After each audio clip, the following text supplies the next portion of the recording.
Hi friends, good morning. আজকে আবারও তোমাদের সাথে একটা নতুন মাটন রেসিপি নিয়ে চলে আসলাম। তো দেখাই প্রথমে মাটন রেসিপিটার প্রথম আমি কি করব। এখানে আমি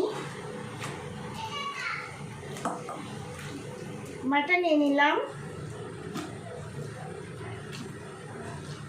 এখানে 2 কিলো মাটন রয়েছে।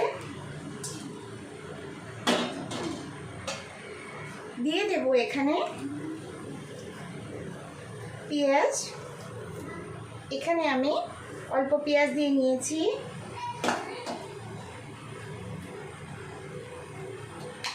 দিয়ে দেব এখানে 2 চামচ নুন।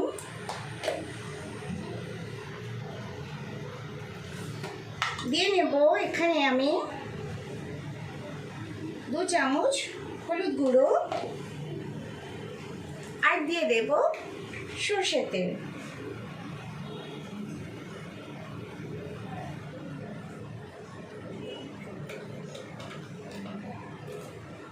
এবার ভালো করে আমি এটাকে মাখিয়ে নেব।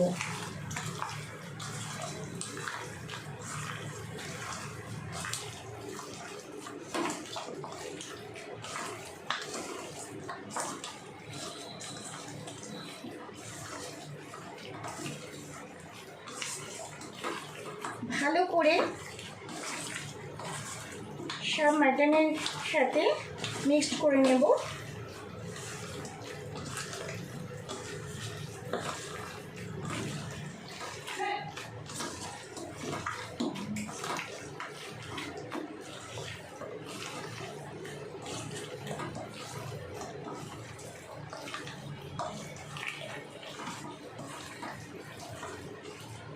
তো আমার ভালো করে মাখিয়ে নিয়েছি। এবার আমি এটাকে ঢেকে 20-25 মিনিট ফ্রিজে রেখে দেব। কড়া গরম হয়ে গেছে। এবার আমি দিয়ে দেব এখানে অল্প পরিমাণে সরষের তেল। কড়াটা একটু ভালো করে তেলটাকে নাড়াচাড়া করে নেব। এবার দিয়ে দেব আলু।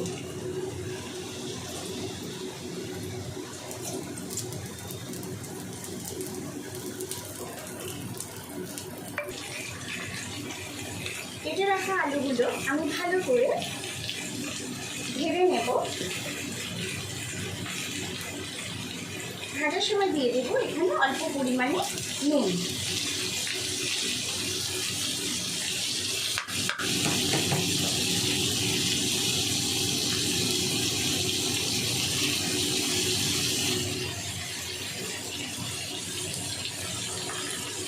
আমি আদা রসুন পেস্ট করে নিয়েছি। দিয়ে দেব যা যা উপকরণ লাগে আমি সব এখানে অ্যাড করছি। দিয়ে দেব এখানে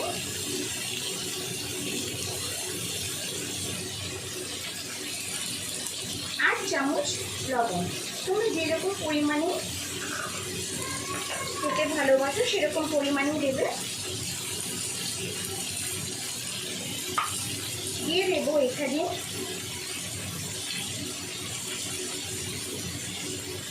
4 চামচ হলুদ গুঁড়ো।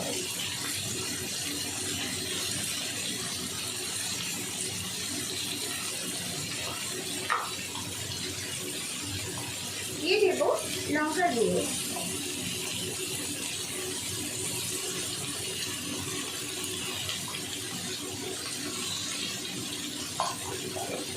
তোমরা পরিমাণ মতনই লঙ্কার গুঁড়ো দেবে, যেরকম ঝাল খাবে।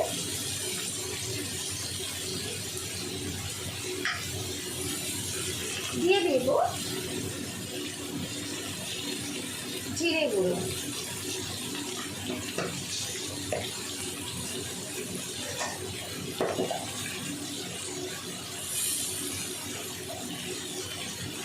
আর 1 চামচ চিনি।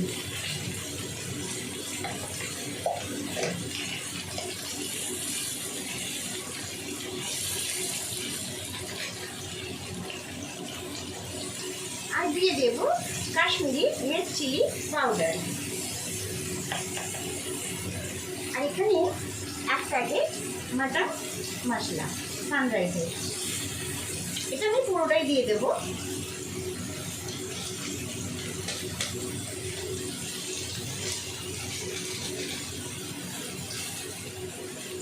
হয়ে গেল আমার মাটন রান্না করার জন্য পুরো মশলা রেডি হয়ে গেছে।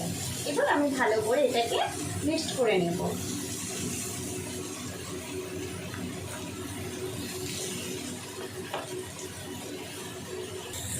এখানে আমার আলু লাল লাল করে আমি ভেজে নিয়েছি। এবার আমি আলুগুলো তুলে নেব।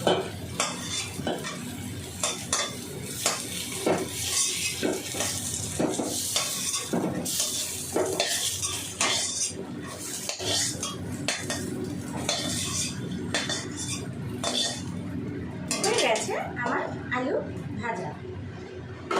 এবার কড়াইয়ের মধ্যে আমি তেল দিয়ে দেব।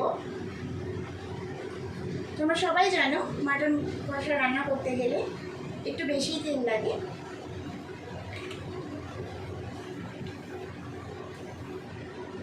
গ্যাসের ফ্লেমটা বাড়িয়ে দেব।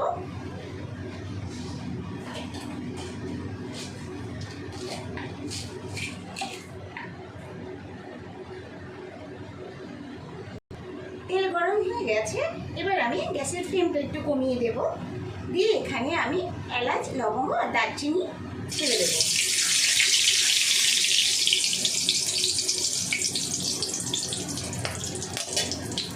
এখানে কেটে রাখা পেঁয়াজ কুচি, বড় সাইজের 4টে পেঁয়াজ কুচি করে নিয়েছি। এবার এটা আমি ছেড়ে দিলাম।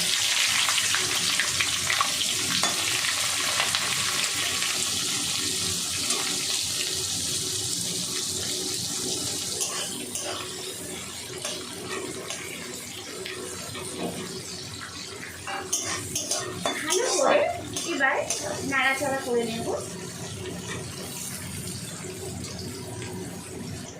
তো দেখতেই পাচ্ছ বন্ধুরা, এখানে আমার লাল লাল করে পেঁয়াজ ভাজা হয়ে গেছে। এবার আমি দিয়ে দেব কেটে রাখা 3টে বড় সাইজের টমেটো নিয়েছি।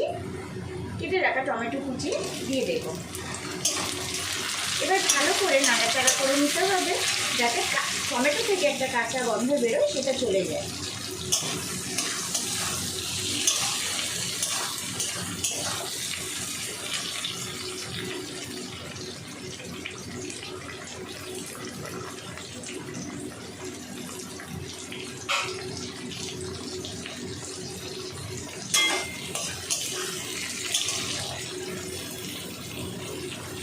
ভালো করে ভেজে নিচ্ছি।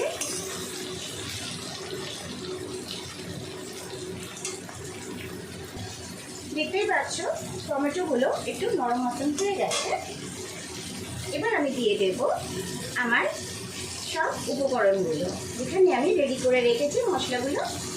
এবার আমি দিয়ে দেব।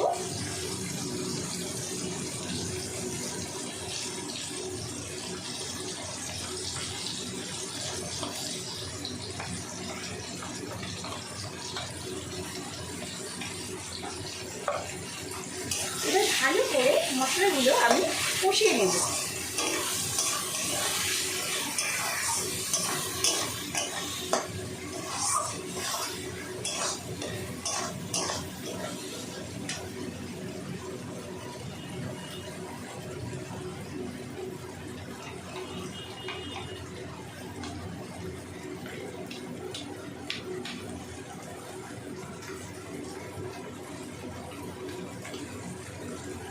মশলার বাটিটা ভালো করে ধুয়ে এই জলটাও আমি দিয়ে দেব।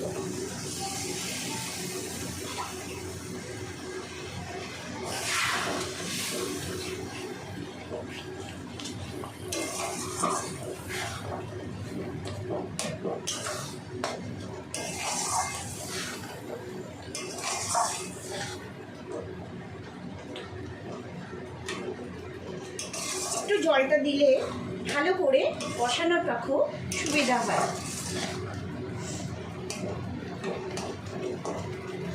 তো বন্ধুরা, তোমরা তো, আমি অনেকবার মটন কষার রেসিপি আমি ছেড়েছি ইউটিউবে।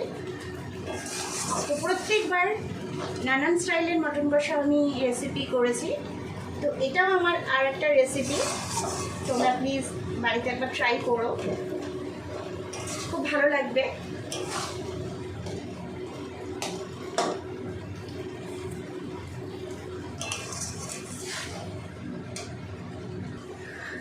তো বন্ধুরা ফিরে এলাম।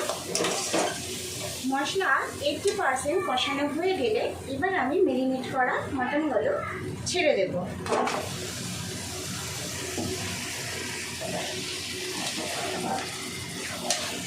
আমার 80% মশলা কষানোর পরেই কিন্তু আমি মশলাটাকে ভালো করে কষিয়ে নিয়ে আমি এবার মাটন মেরিনেট করে রেখে দিয়েছিলাম, সেটা আমি ভালো করে এবার নাড়াচাড়া করে নেব। ভালো করে 15-20 মিনিট আবারও কষিয়ে নেব। মাটন যত কষাবে ততই টেস্টি হবে, কষানোর উপরে নির্ভর করে। আর মশলা যদি ঠিকঠাক পারফেক্ট মিশ্রণ থাকে তাহলেই মাটন কষা দারুণ লাগে খেতে।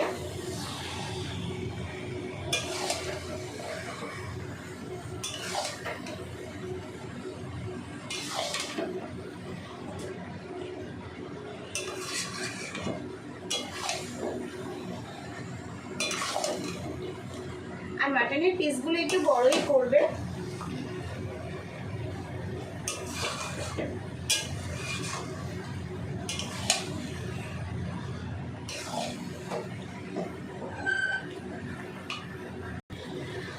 তো বন্ধুরা দেখতেই পাচ্ছ আমার মাটন কষানো হয়ে গেছে।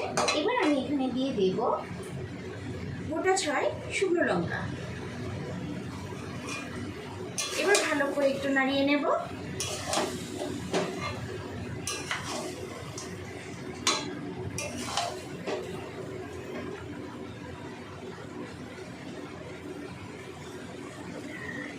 এবার আমি এখানে জল দিয়ে দেব। আমি এখানে গরম জল করে নিয়েছি, হালকা মতো উষ্ণ। তোমরা চাইলে নর্মাল জলও ব্যবহার করতে পারো, কারণ আমি এখানে একটু গরম জলই অ্যাড করলাম।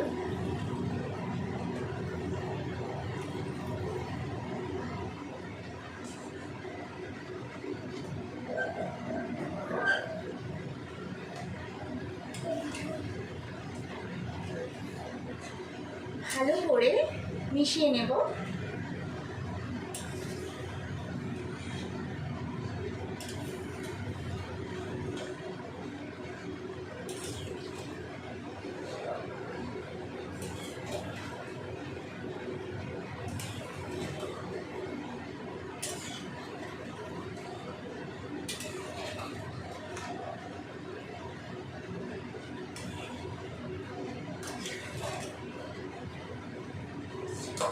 বাকি জলটুকু আমি দিয়ে দেব। এবার আমি এটা হতে দেব। এখানে আমার জল একটু শুকিয়ে এসছে। এবার আমি দিয়ে দেব, 70% হয়ে গেছে। এবার আমি দিয়ে দেব আলু, কারণ এখন আলু না দিলে আলুগুলো সেদ্ধ হবে না। এর জন্য এবার আমি আলুগুলো ছেড়ে দেব।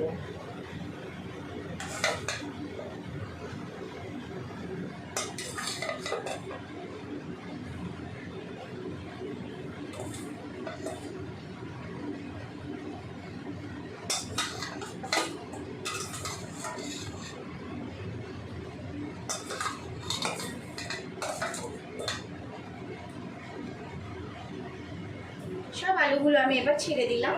এবারও আমি এটাকে 25 মিনিট হতে দেব। আর ফ্রেন্ডস, তো দেখতেই পাচ্ছ আমার মটন কষা রেডি হয়ে গেছে। উপর থেকে তেল ছেড়ে দিয়েছে, খুব সুন্দর একটা কালার এসছে। ওয়াও,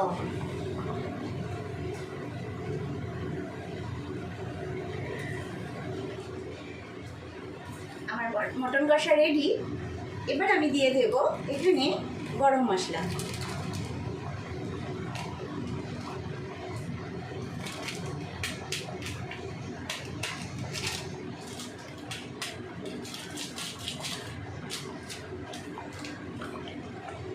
গরম মশলাটা দিয়ে আমি 2 মিনিট হতে দেব।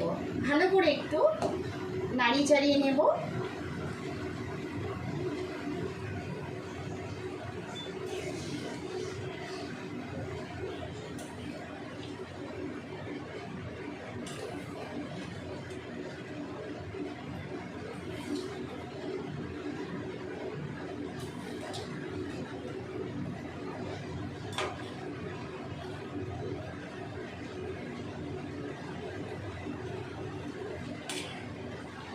কারণ গরম মশলাগুলো মাংসের উপরে লেগে থাকে, এর জন্য ভালো করে একটু মিশিয়ে দিতে হবে।